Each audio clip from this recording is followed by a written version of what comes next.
Bonsoir à tous, voici les principales informations du jour.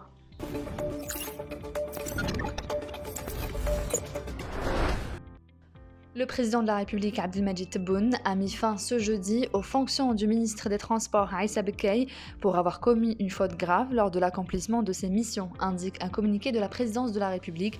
Le président Tebboune a chargé le ministre des Travaux publics Kamal Nasri d'assurer l'intérim du ministère des Transports.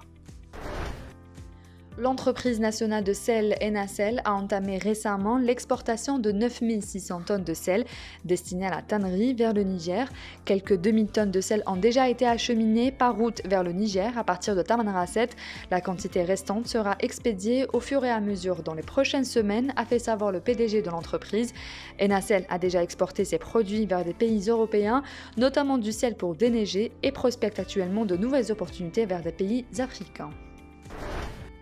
Le gouvernement a examiné hier, mercredi, un avant-projet de loi en vue d'introduire un nouveau droit aux travailleurs salariés en leur permettant de bénéficier d'un congé d'une année pour la création d'entreprises et en leur garantissant le droit de réintégration dans leurs postes initiaux en cas d'échec du projet entrepris, indique un communiqué des services du Premier ministre. Cela permettra aux travailleurs salariés d'émerger dans le monde de l'entrepreneuriat et de participer à la promotion de l'économie, ajoute le communiqué. Le ministère de l'Agriculture et du Développement rural a annoncé ce jeudi dans un communiqué le lancement d'une opération de déstockage de 15 000 tonnes de pommes de terre de consommation dès la semaine prochaine. Cette mesure de déstockage vise à stabiliser le prix de ce produit de première nécessité qui a connu récemment une hausse importante malgré la production suffisante, ajoute la même source. L'opération de déstockage va permettre d'alimenter les points de vente de proximité qui seront ouverts par les structures sous tutelle du secteur, ajoute le communiqué.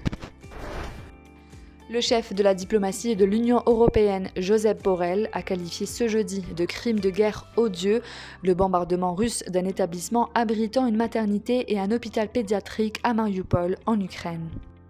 Lors de ce raid, 3 personnes sont mortes, dont une fillette, et 17 personnes ont été blessées. Mariupol est assiégée. Les attaques aériennes contre des quartiers résidentiels et le blocage des convois d'aide vers la ville par les forces russes doivent cesser immédiatement, a écrit Josep Borrell sur Twitter.